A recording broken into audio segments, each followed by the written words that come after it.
When my daughter told me I shouldn't touch the kitchen anymore, I smiled instead of arguing. It was a quiet morning, the kind that carries both peace and loneliness together. The sun was soft through the curtains, touching the corners of our small dining table.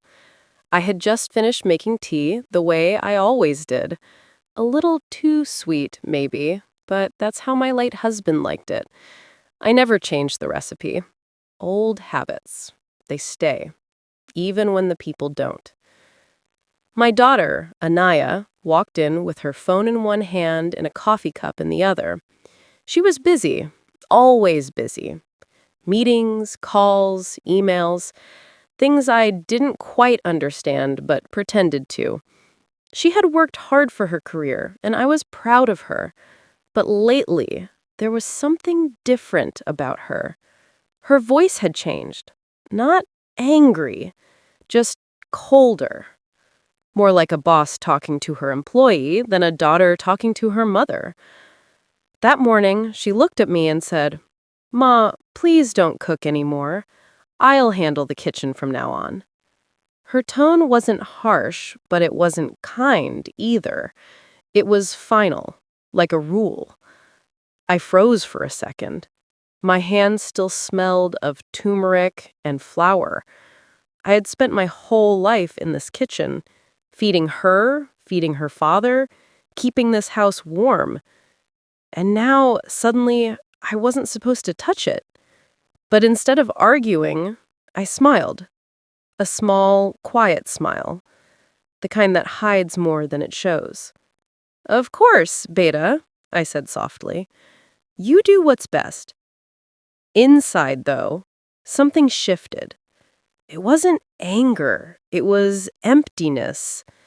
The kind that creeps in when you realize your place in your own home has started to fade. As she went about cleaning the counter, wiping things that were already clean, I watched her. So young, so confident, so sure that she knew better. Maybe she did. Maybe times really had changed. But I couldn't help feeling unnecessary. That day, I quietly packed my old apron into a drawer. The smell of masala, the rhythm of the knife against the chopping board, the soft sizzle of onions, all the little sounds of my daily life, fell silent. And yet, I told myself it was fine. Maybe this was how life worked. Children taking over, mothers stepping back. I tried to believe it. I really did. But something in me knew this was the beginning of a change I wasn't ready for. A change that would take me from being the heart of this home to being just a guest in it. Still, I smiled, because sometimes, when you love someone deeply, you learn to stay quiet even when your heart trembles. I didn't know then that this silence, my silence, would lead to a discovery inside the freezer that would change both of us forever. After that morning, the house didn't feel the same anymore. It wasn't something you could point at, not like a broken chair or a leaky tap. It was quieter, still, like the air had forgotten how to hum. Anaya and I had lived together for almost 5 years after her father passed away. At first, it was comforting. She insisted that I stay with her in the city. "This house is too big for me alone, Ma," she'd said, holding my hand. "You'll feel lonely there." And so I moved into her modern apartment, all clean lines and glass windows. No smell of curry in the air, no sound of temple bells in the morning, just a soft hum of the fridge, and her voice from the study, talking to clients. She had changed a lot since her college days. Back then, she was a simple girl who liked helping me cook. She'd sit on the kitchen counter, tasting the curry with her little finger, and giggle when I scolded her for being impatient. Now she wore formal clothes, spoke in English most of the time, and ordered food from her phone more often than she cooked it. That's life, I told myself. Children grow up. They learn new ways. But sometimes in all that learning, they forget the old ways that once kept them warm. I didn't blame her. She worked hard. Long hours, late nights. And maybe I reminded her too much of the past, of a simpler, slower time she didn't want to go back to. So I tried to make myself useful in quiet ways. I'd water the plants on the balcony, fold her clothes, keep the house tidy. Little things that didn't disturb her. But one evening, I overheard her talking on the phone. Her voice was low but sharp. "She means well, but she just doesn't understand, Raj," she said. "Sometimes I feel like I'm living with a guest, not my mother." A guest. That word sunk into me slowly, like cold water into dry earth. I didn't cry. I just sat on the sofa and stared at the framed photo of her father on the wall. He was smiling, like he always did. I whispered, "She's your daughter, too. You would have known how to talk to her." The next morning, I tried to make things better. I cooked her favorite breakfast, poha with peanuts, just the way she liked it as a child. When she came out of her room dressed for work, I smiled. "Poha, beta, your favorite." She glanced at the table, then at me. "Ma, I told you, don't cook anymore," she said gently. "I've got a diet plan now. It's fine. I'll just grab something later." She didn't mean to hurt me. I could tell. But her words still did. I nodded and sat down. After she left, I ate the poha myself. It tasted exactly the same, but without her laughter across the table. It felt different, like eating memory instead of food. Days passed like that. I started spending more time in my room. I'd watch old family videos on my phone, tiny clips of her dancing, of her father teasing us both. Sometimes I'd replayed her childhood voice just to hear that sweetness again. One afternoon when I was cleaning the fridge, I noticed the freezer had been rearranged. It used to be full of things I'd stored. Frozen vegetables, homemade sweets, leftover tapatis I couldn't throw away. But now everything was neatly packed in labeled boxes. Anaya's Meals Week 1. Smoothie packs. Frozen chicken. My old aluminum boxes were pushed to the side.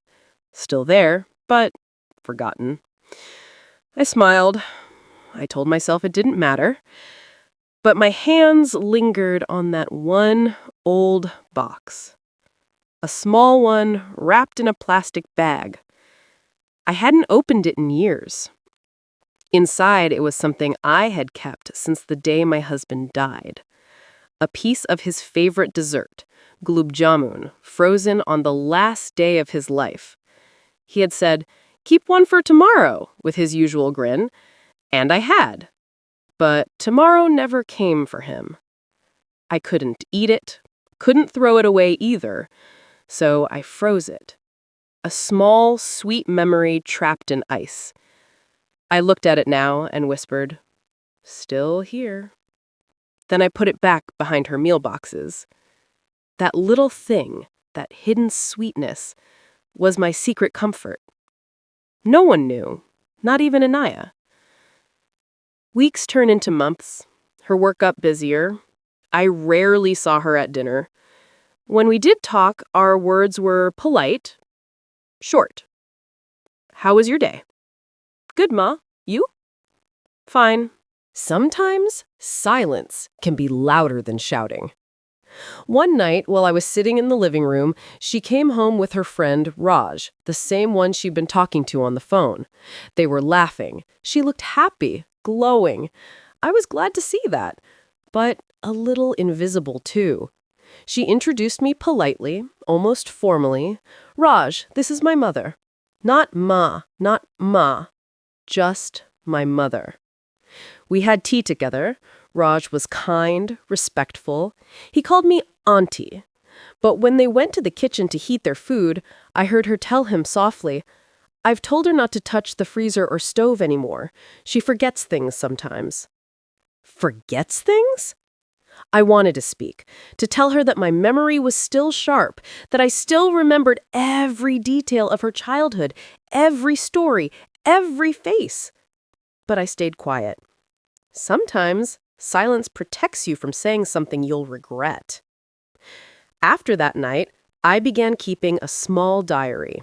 Nothing fancy, just notes about each day, my feelings, small memories. I wrote about the smell of her perfume when she left for work, about the sound of the keys when she came home late.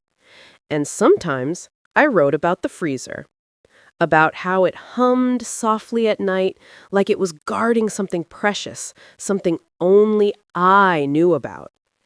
It wasn't until one weekend, a warm Saturday afternoon, that things began to shift. Anaya had taken the day off to organize the house. She moved through each room like a manager doing inspection, opening drawers, sorting clothes, rearranging shelves. I tried to help, but she said, "Ma, please just rest. You don't have to do anything." So I sat quietly on the sofa, watching her. She was strong, independent, in control, everything I had once prayed for her to become. But I also saw something else, a shadow of exhaustion behind her smile. Maybe she wasn't as happy as she pretended to be. When she finally reached the kitchen, she sighed. "This place is a mess," she said softly. "I need to clean it properly." I wanted to tell her that a kitchen should look lived in, with smells, stains, and stories. But I stayed quiet again. She started emptying the fridge shelf by shelf and then moved to the freezer.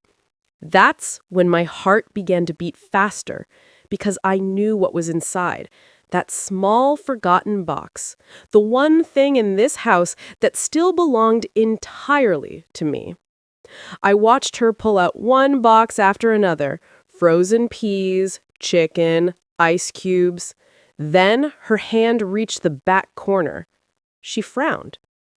"Ma, what's this?" she asked, holding up the old aluminum box wrapped in plastic. For a moment, I couldn't speak. The air around me felt heavy. I wanted to stop her, to tell her to leave it, but she was already peeling off the cover. And that, my heart whispered, was the beginning of the moment that would change everything between us. For a few seconds, the world went still. Anaya held that small aluminum box in her hand like it was nothing. To her, it was just another old container cluttering her perfect freezer. But to me, it was everything. She pulled the plastic off and frowned. "Ma, this looks ancient. How long has it been in here?" I opened my mouth, but no sound came out. The words were somewhere between my chest and my throat. Then I said quietly, "A long time, Beta. Please, put it back." She gave a short laugh. "Ma, we can't keep spoiled food. You know how unsafe that is." Her voice wasn't cruel, only practical. But to me, every word pressed deeper, like cold air against skin. "It's not spoiled," I whispered. "It's his favorite sweet, the one your father loved." Her hand froze in midair. She looked at me, eyes narrowing slightly. "Wait, you mean Dad's? From when?" "From that last day," I said softly. "I kept one piece. He told me to save it for tomorrow, so I did." The silence that followed filled the kitchen. The hum of the freezer, the ticking clock, even the faint sound of traffic outside, everything seemed to fade. Anaya stared at the box like she was trying to understand something invisible. Then she opened the lid. Inside, wrapped in a small piece of foil, lay one dark, frozen gulab jamun. It had shrunk over the years, hard as a pebble now, yet still round, still whole. Her expression shifted from confusion to disbelief. "Ma, you kept this all these years?" I nodded. Tears formed before I could stop them. It was the last thing I made for him. I couldn't throw it away. She sighed, a little impatiently. "Ma, this isn't healthy. You can't live like this. holding on to the past. Something inside me cracked, quietly. I'm not living in the past, I said. I just kept a memory safe. That's all. But she didn't understand. Not yet. She shook her head and walked to the trash bin.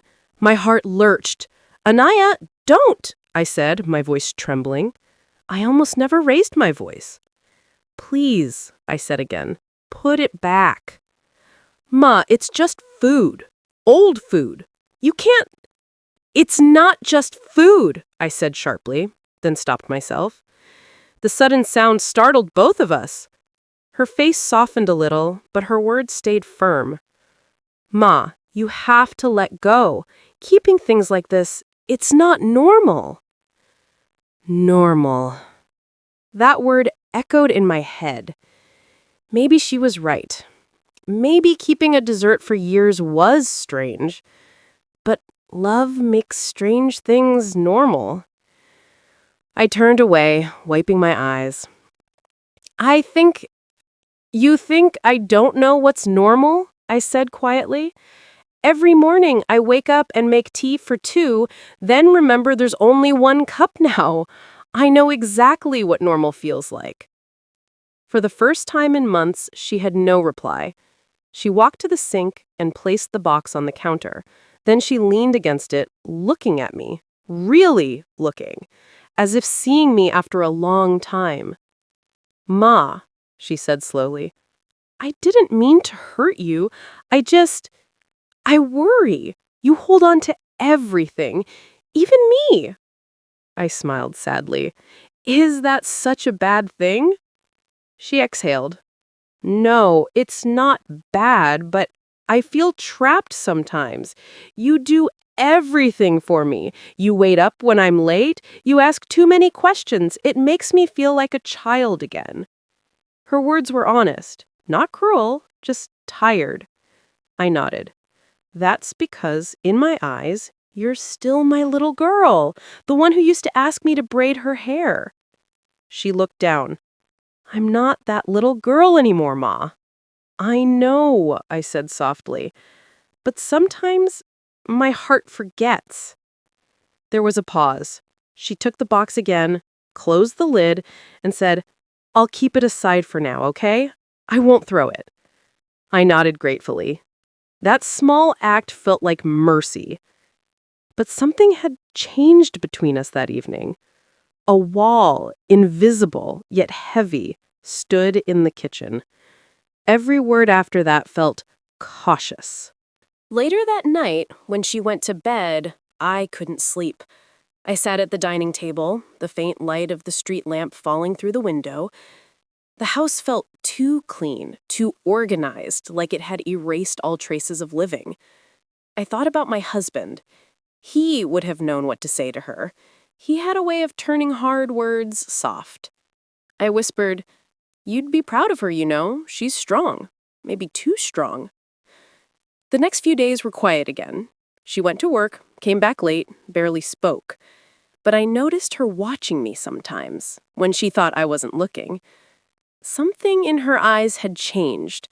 Maybe guilt, maybe tenderness. I couldn't tell. Then, one evening, she came home early. She had that tired, heavy look people carry when they've been thinking too much. She sat down beside me and said, Ma, can we talk? I nodded. She took a deep breath. Raj says I'm too hard on you. He says I act like your boss. She laughed softly, without humor. Maybe he's right. I smiled a little. He's a smart man. Her eyes filled with tears. I don't mean to be like that. I don't know how to balance everything. Work, house, you. I'm scared of failing. I placed my hand over hers and said, You haven't failed me, Betha. You just forgot that I'm still here, not as a burden, but as your mother. She nodded slowly. I'm sorry, Ma. The apology was small, quiet, but it felt like sunlight after a long rain. Still, the air between us wasn't fully clear yet. We were two people learning how to love each other again, but with grown-up rules. That night, before going to bed, she stood by the freezer. She looked at the aluminum box and then at me. "I'll keep it safe," she said softly. "I promise." And I believed her. For the first time in months, I slept peacefully. But the story didn't end there, because a few days later, something happened. Something small but sharp that would reopen every wound we had just begun to heal. It started with a sound, a soft click, the sound of the freezer door opening again. It was 2 nights later. Rain had been falling since evening, steady and soft, tapping on the balcony railing. The kind of rain that brings memories with it, of umbrellas shared, of wet shoes by the door, of my husband's laughter when the power would go out. Anaya came home late. Her hair was damp, her shoes leaving little circles on the floor. She looked exhausted but restless, like she had been carrying a thought all day. "Long day, Betha?" I asked. She nodded, forcing a small smile. "Just hungry." I warmed soup for her, instant soup, from a packet she liked. She ate quietly, scrolling through her phone. I watched her in the faint yellow light, wondering what was running through her mind. After dinner, she stood near the freezer. I saw her fingers on the handle. The sound of the rain filled the silence between us. Then, click. She opened it. Something inside me froze too. I didn't move. I only watched as she reached for the back corner again. The aluminum box was gone. For a moment, I couldn't breathe. She turned toward me slowly, the empty space behind her hand. "Ma, where is it?" I looked away. "I don't know," I said. Though I did. That morning, I had taken it out. The box had started to frost over badly, and I was afraid it might finally decay. So I had wrapped it carefully in a new bag and placed it in the smaller freezer downstairs, the one near the laundry room. A secret inside a secret. But Anaya didn't know that. She thought I had finally thrown it out, or that she had lost it. She shut the freezer door, her voice sharp with worry. "Ma, did you throw it out? Be honest." Her tone stung. It reminded me of the morning she told me not to touch the kitchen. Only now, her eyes weren't cold. They were afraid. "I didn't throw it," I said quietly. "I just moved it." "Moved it where?" "Downstairs." "Ma, why? You said it was special. Why hide it again?" I sighed. Because I wanted it somewhere it wouldn't be judged. Her lips parted slightly, as if she had been hit by the words. She stood there, rain dripping from her umbrella by the door, her breath uneven. She said, "I wasn't judging you, Ma. I was scared of what it meant. You kept that sweet for years. It felt like you couldn't let Dad go. And maybe I couldn't face that because I haven't let him go either." She stepped closer. Her eyes filled instantly. "I do miss him. Every day. I just don't talk about it." I thought being strong meant acting like it didn't hurt anymore. The kitchen felt smaller now, warmer even, with the cold air from the open freezer still lingering. I reached out, brushed a wet strand of hair from her face. "You don't have to act with me, Betha." She let out a trembling breath. Then, almost like a child, she said, "Can we see it? The box? One last time." We went downstairs together, into the dim laundry room. The old freezer hummed softly in the corner. I opened it, lifted out the small aluminum box, and placed it on the counter. Anaya stared at it in silence. Then she opened it slowly. The foil inside glimmered in the fluorescent light. The little gulab jamun was still there, hard, dry, smaller than ever. "It looks different," she whispered. "Yes," I said. "Time changes everything, even the sweetest things." She looked at me, tears welling. "Why did you keep it, Ma? Really?" I smiled faintly. Because it reminded me that love doesn't disappear. It just changes its form. That sweet was once soft, full of syrup. Now it's solid, quiet. But it's still the same thing at its core, made from sugar, milk, and care. She ran her finger gently over the foil, then took my hand. "I think I understand now," she said. "It's not about the sweet, is it? It's about holding on to what's left, until your heart is ready to let it go." I nodded. "Yes, Beta, exactly that." For a long moment, we just stood there. No talking, no noise. Only the rain outside and the hum of the freezer. Then she whispered, "Can I do it?" I didn't know what she meant until she carefully picked up the box, walked to the balcony door, and opened it. Cool air rushed in, filled with the smell of wet earth. She looked at the box, then at me. Her voice trembled. "Let's set him free, Ma." We walked together to the small garden outside the building. The rain had slowed to a drizzle. She knelt down, dug a small space in the soil with her hand, and placed the foil-wrapped sweet inside. I watched her cover it gently with earth. When she stood, she took my hand again. Her palm was warm, steady. For the first time in years, I felt her hand hold mine like when she was little. We stood in silence, the rain falling softly around us. Something inside both of us had shifted. Broken, yes, but also healed in the breaking. As we walked back inside, Anaya whispered, "I'm sorry for telling you not to touch the kitchen. I thought I was protecting you, but maybe I was protecting myself." I smiled through my tears. "It's all right, Beta. Kitchens are for love. They forgive everything." When we came back upstairs that night, the air inside the house felt different. It smelled faintly of rain and of the soil from the garden, a living smell, like the world had just taken a deep breath.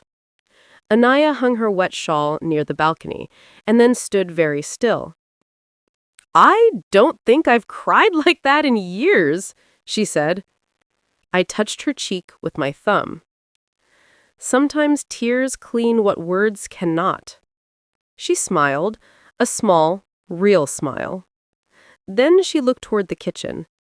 "You know," she said softly, "I miss the way this place used to sound when you cooked."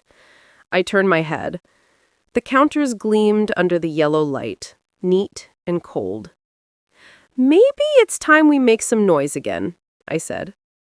She laughed, a quiet, shaky laugh. "What should we cook?" "Something simple," I said. "Something that smells like home." We started with rice and dal. I moved slowly, showing her how to test the salt, how to let the cumin crackle before adding the onions. She followed my hands, careful and curious, like she used to when she was little. For a while, we didn't talk much. The sound of the spoon against the pan, the hiss of steam, those were our words. When the meal was ready, she laid 2 plates on the table. She said, "Eat with me, Ma. No phone, no meetings, just us." We sat together and ate quietly. The food was simple, warm, and a little too salty, but I didn't say so. It tasted like forgiveness. After dinner, she poured 2 cups of tea. "Sweet?" she asked. I smiled. "A little too sweet, like always." She laughed again, that same old laugh I thought I had lost. The sound filled the room like music. In the days that followed, something gentle began to grow between us. She still went to work, still lived her fast life, but she also began coming to the kitchen in the evenings.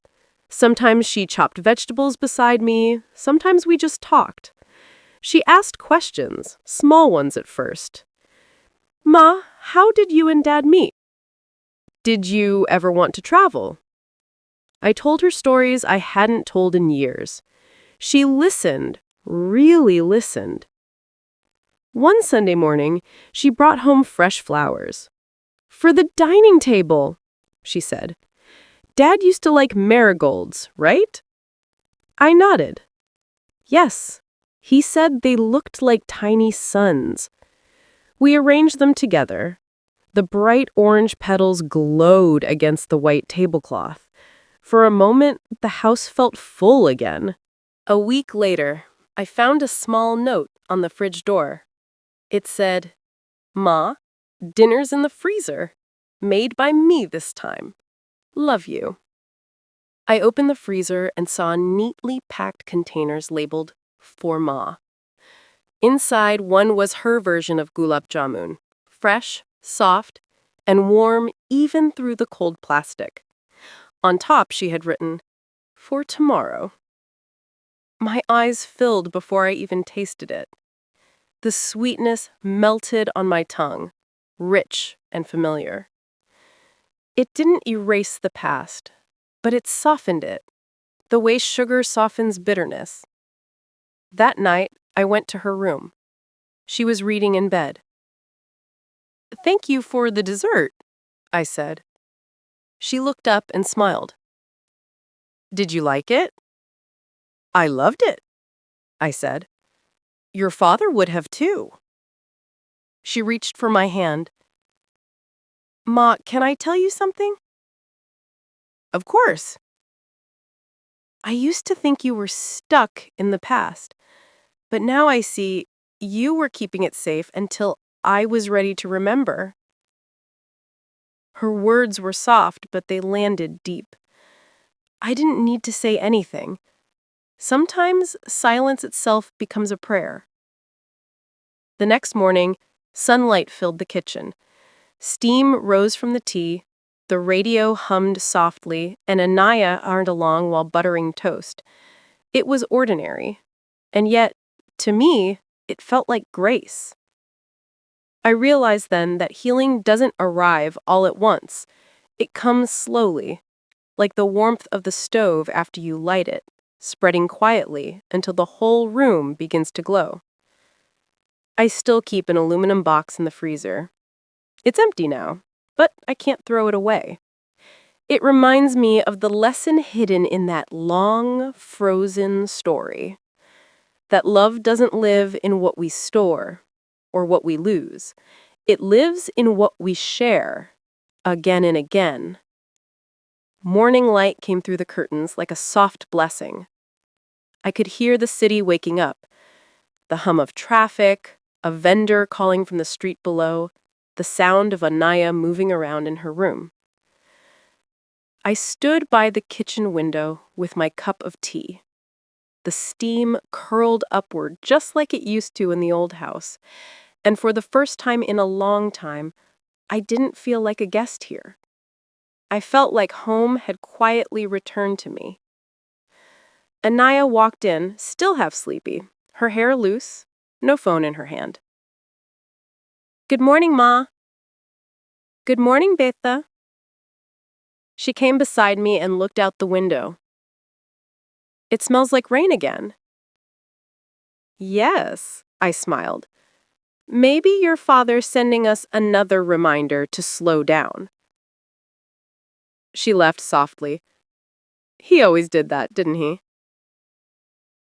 We stood there for a while, watching the world outside.